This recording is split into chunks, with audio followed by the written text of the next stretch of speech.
So section 6.2 proves a little bit, section 8.2, I'm sorry, proves a little bit more challenging than section 8.1 because now you're going to be adding and subtracting polynomial fractions. And it's a little bit more difficult because you have to find that common denominator. And so we're going back to what you learned in middle school about finding the least common multiple of your denominators because that's going to be your least common denominator. So if I want to find the least common multiple of monomials and polynomials, the first thing I need to look at is our coefficients in this case. This is actually the hardest thing to find is the coefficient of the least common multiple. The variables are easy, and you'll see that in just a second. But in order to find the least common multiple, you need to first of all write out the prime factorization of each of these. So 15 is 3 times 5. 16, when we break that down, it's going to be 2 times 2 times 2 times 2. And 20 is going to break down to 4 times 5, which is 2 times 2 times 5. So when I look at 15, 6, and 16, these are what are called relatively prime numbers, meaning that absolutely none of their factors are the same. And so we're trying to figure out how few of these numbers we need to use. Well, we have to use 3, and it's not occurring anywhere else. And we have to use 5. Well, it occurs here too, so we only need to use it once. So right now we have 3 times 5. And then for 16, we need all 4 of the 2's, because no 2's are in 15. But now when we look at 20, and we try and figure out have we included all of the factors of 20, well, we have, because we already have 2 2's and a 5 in there. So we don't need to add any more than that. And so we end up with 3 times 5 times 2 times 2 times 2 times 2. And that is 240. And if you want to check that answer, 15 will go into it evenly, 16 will go into it evenly, and 20 will go into it evenly. But you can use your calculator to check that. So for the variables, though, we just need to find the variable of each. For each variable, we're going to include the highest degree from any of these monomials. So 16 b to the 5th c squared, it doesn't have an a in it. But we see that this 20 a cubed c to the 6th has a cubed in it, and this one over here has a squared. Well, we have to include the highest degree of a that we see to make sure that we get the least common multiple. And so now when we look at the b, what is the highest degree of b that we see occurring in any of these monomials? And we have b to the 5th. And for c, we have c to the 6th. So this is going to be our least common multiple. Now remember, a least common multiple means that it's pretty big. A greatest common factor is a number that will go into it, but when we're looking at multiples of 15, that means we're looking at 15, 30, 45, etc. And we could have listed those all the way up, and we could have listed the multiples of 16, and we could have listed the multiples of 20 until we found one they have in common. But that's going to take a lot more work. So now if we want to find the least common multiples where we have factors involved, we have to factor both of these polynomials. So this one we're going to pull out our greatest common factor, which is x, and get x squared minus x minus 2. And this one over here we'll do in red, and we're going to get x minus 2 times x minus 2 when we factor that. We have to finish factoring this black one, and so we get x times x minus 2 times x plus 1. So we're looking at the red and the black, and we have to make sure that we've included all of the factors necessary. And so I look at the black one and I see that I have just plain old x, which is not in the red one, so we have to include it. And then I look at the black one and I see we have x minus 2, which is also in the red one. So we need to include it, but we don't have to do it twice. That's a common factor that they have. And then we need to get x plus 1 from the black one.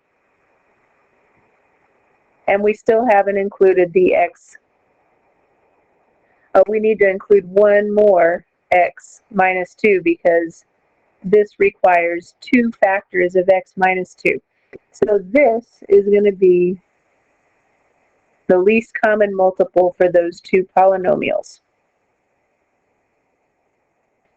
All right, so why don't you try this problem and then see if you got it right. So here is the least common multiple that you should have gotten for these three monomials. So adding rational expressions and subtracting rational expressions, we're always going to find a common denominator by finding the least common multiple. So here we have 5a squared over 6b plus 9 over 14a squared b squared. So we need to find our common denominator. So we have 6 times b, and then 14, so this is really 2 times 3 times b. And 14, a squared b squared, is really 2 times 7 times a squared b squared. So my least common multiple is going to be 2, and I can pull that from both of them. I need a 3, and I need a 7. A squared is my greatest degree of a, and b squared is my greatest degree of b. So this gives us 42 a squared b squared. That's going to be our least common denominator.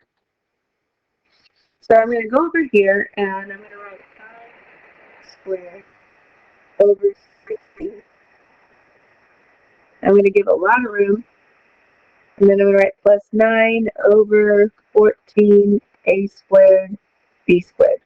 And we need to think, what do we need to multiply? I'm going to write these in different colors actually. So for the green one, we need to think, what do we need to multiply that denominator by in order to get our common denominator, which is 42a squared b squared? Well, I know that I need to multiply by 7 on top and bottom, so I'm creatively multiplying by 1. So I need to multiply by 7 over 7. Now we only have b in our denominator right now, but we need b squared. So I'm going to need to multiply by b on top and bottom.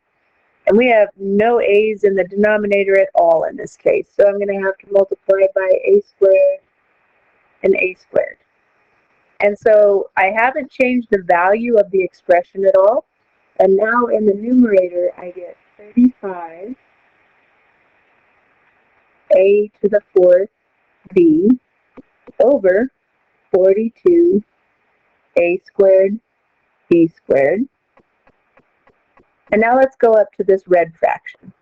So for this red fraction, I have 14a squared b squared in my denominator. And I need it to be 42a squared b squared. So this one's a little bit easier. I need to multiply by 3 over 3. And that's going to give me the common denominator that I need. So I get plus 27 over 42a squared b squared. So when I write this in simplified form, it's actually going to be 35 a to the 4th b plus 27 all over 42 a squared b squared. So try this one and then check your answer with mine. So something a little bit unique about this problem is that when you look at the two denominators, if you see that one of them can go into the other one, so 2y will go into 12xy squared, then all you have to really do is work with that left-hand monomial and find that common denominator that works with that. We didn't have to do anything with the 5 over 12xy squared when we found that it was a common denominator with 2y. So polynomial denominators. So now we need to factor everything before we can find a least common denominator. So we're going to do x plus n, that's already fully factored, over 3 times x minus 5, minus 3 times x plus 5,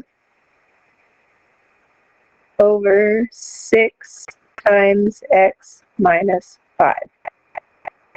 So I look at my two denominators, and I see that I have 3 times x minus 5, and for the other one, I have 2 times 3 times x minus 5.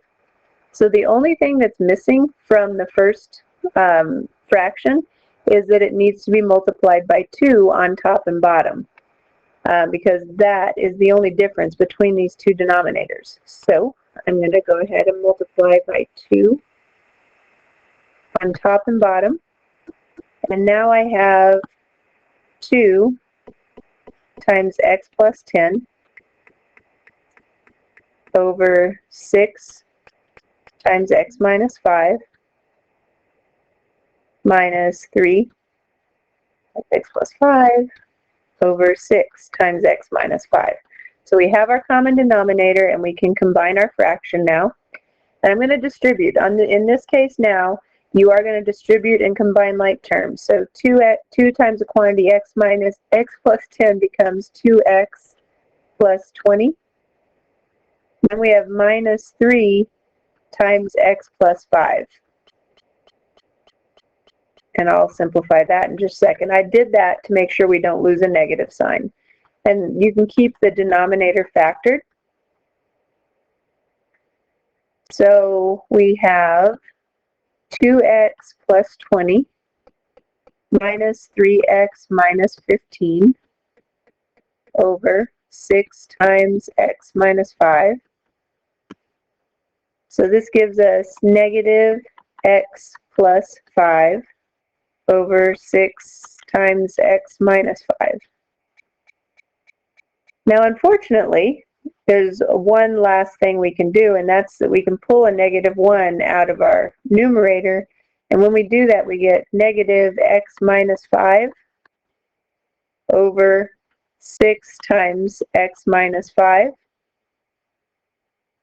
And these cancel out, and that gives us negative 1/6 as our final answer. So this is a lot of tedious algebra, and you have to be very, very careful not to make tic-tacky mistakes on this. So how about complex fractions with different least common denominators? So I'm going to rewrite this one as 1 over a plus 1 over b divided by 1 over b minus 1. And there's a lot of different ways that you can go about doing this.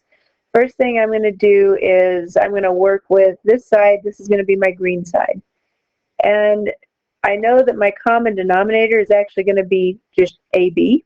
And so I'm going to need to multiply this side times B over B. And I'm going to need to multiply this side times A over A. Notice how we're just creatively multiplying by 1, and we're not changing the value of anything. So this green one is going to become B over AB plus A over AB. Now for this other side, I'm actually going to rewrite this as 1 over B minus B over B. I'm going to make this the purple side. So we've basically just creatively written 1 as B over B so that we have a common denominator. And so now the green is going to become B plus A over AB divided by 1 minus B over B. And now we can copy dot flop. So we get B plus A over AB times B over 1 minus B. And when I'm looking at this, I can see one thing that can cancel, and that's a B. So I'm going to rewrite this in alphabetical order. My numerator is actually going to become A plus B. And my denominator, I'm not going to be real picky on this. You can just write this as A times 1 minus B. A better way to write this would be to pull a negative out of that denominator, but I'm not too worried about it. It's just so it'd be written better. A plus B over, if I pull a negative out of it, so it becomes negative A, and then it's B minus 1. And all of our factors are typically written with that variable first. It's just proper form. So check your progress. Go ahead and pause it, and then check your work. And either one of these would be good and acceptable answers for this problem.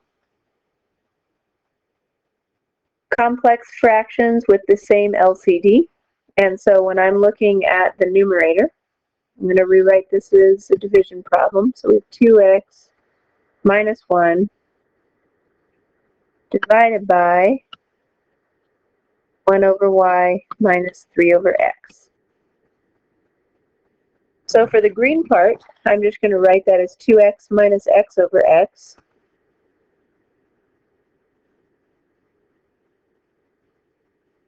And then divided by, for the purple part, my common denominator is going to be xy. And so I'm going to want to multiply this by x over x. And I'm going to want to multiply this by y over y. And so that is going to give me x over xy minus 3y over xy.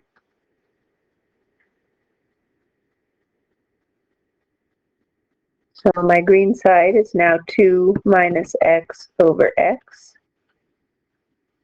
And my purple side is now x minus 3y over xy. Now copy dot flop. And we get 2 minus x over x times xy over x minus 3y. So the x's will cancel, and it doesn't look like anything else will. And so we can say that this is y times 2 minus x over x minus 3y. So go ahead and pause it and check. And there is your final answer on that one. So this just takes some practice, and then this is probably the most difficult section of the chapter, just learning how to find those least common multiples and common denominators.